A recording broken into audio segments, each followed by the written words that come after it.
സച്ചി അച്ഛന് പണം നൽകിയതിൽ എന്തൊക്കെയോ ദുരൂഹതകൾ ഉണ്ടെന്നാണ് ശ്രുതിയുടെ സംസാരം. ഇനി സച്ചി പറഞ്ഞിട്ടാണോ ആ കള്ളൻ പണം മോഷ്ടിച്ചത് എന്ന് പോലും ശ്രുതി സംശയിച്ചു. എന്നാൽ സച്ചി റൗഡിയാണെങ്കിലും അവൻ മോഷ്ടിക്കില്ലെന്ന് ശ്രുതിയോട് തറപ്പിച്ചു പറയുന്നു. അച്ഛനും അമ്മയും നൽകിയ ഹണിമൂൺ ടിക്കറ്റ് ഉപയോഗിച്ച് ആലപ്പുഴയിൽ ബോട്ട് യാത്രയ്ക്ക് പോകാമെന്ന് ശ്രീകാന്തിനോട് പറയുകയാണ് വർഷ. എന്നാൽ നിന്റെ അമ്മയ്ക്കും അച്ഛനും എനിക്ക് നിന്നെ ടൂർ കൊണ്ടുപോകാൻ കഴിയില്ലെന്ന് തോന്നി കാണും, അതാവും ടിക്കറ്റൊക്കെ തന്നത്. എന്തായാലും ടൂറിന് ഞാൻ വരില്ലെന്ന് ശ്രീകാന്ത് വർഷയോട് കട്ടായം പറഞ്ഞു. കഴിഞ്ഞ 2 ദിവസമായി ഇരുവരും ഇതേ കാര്യം പറഞ്ഞ് പിണക്കത്തിൽ തന്നെയാണ്. എന്നാലും അവസാന ശ്രമം എന്നോണം ശ്രീകാന്തിനോട് ഒന്നുകൂടി സംസാരിച്ച് നോക്കിയതാണ് വർഷ. പക്ഷേ ഒത്തില്ല. ഒടുവിൽ അമ്മയെ വിളിച്ച് ഞങ്ങൾ ടൂർ പോകുന്നില്ലെന്ന് വർഷയ്ക്ക് പറയേണ്ടി വന്നു. അതോടൊപ്പം ശ്രീകാന്തിനെ കുറച്ച് കളിയാക്കി കൂടി തന്നെയാണ് വർഷ അവളുടെ അമ്മയോട് സംസാരിച്ചത്.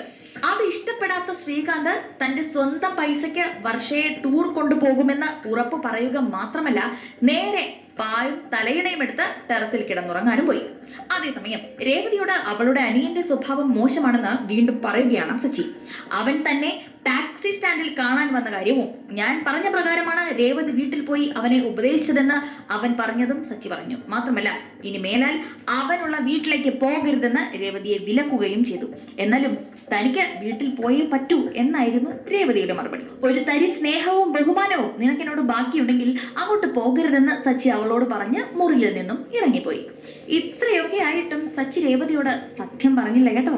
പാവ സച്ചി ഇപ്പോഴും ശരത്തിനെ സംരക്ഷിക്കുകയാണ്. ശരത്തിന്റെ വാക്കിലും പ്രവൃത്തിയിലും ദേഷ്യം വന്ന രേവതി അവനെ വിളിച്ച് വീണ്ടും ഉപദേശിക്കാൻ ശ്രമിച്ചെങ്കിലും ആകാരത്തോടെ മറുപടി പറഞ്ഞാണ് ശരത്ത് ഫോൺ വെച്ചത്. ഇവൻ മിക്കവാറും ഇനിയും സച്ചിയുടെ കയ്യിൽ നിന്ന് അടിമേടിക്കുന്ന ലക്ഷണമാണ്. ശരത്തെ, നിന്റെ കളി അധികകാലം പോകില്ല. രേവതിയോ വീട്ടുകാരോ ഇതൊക്കെ അറിഞ്ഞാൽ അന്ന് നീ തീരും. എന്തായാലും സംഭവബഹുലമായ കഥകളുമായി ചെമ്പനീർ പൂവ്.